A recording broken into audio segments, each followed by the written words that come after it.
Hello అందరికీ. ఈరోజు నేను షార్జాలో ఉన్న నమస్తే హైదరాబాద్ రెస్టారెంట్కి వచ్చేసాను.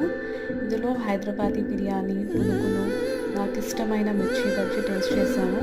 Just like home taste.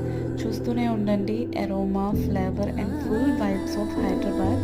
Breakfast items కూడా super tasty, hot and fresh. And if you are missing Indian flavours in UAE, this place is a must try. Next time మీకు కావాల్సిన హైదరాబాద్ స్టైల్ క్రేవింగ్స్కి ట్రై చేయండి. Namaste Hyderabad. Don't forget to like, share and subscribe to my channel.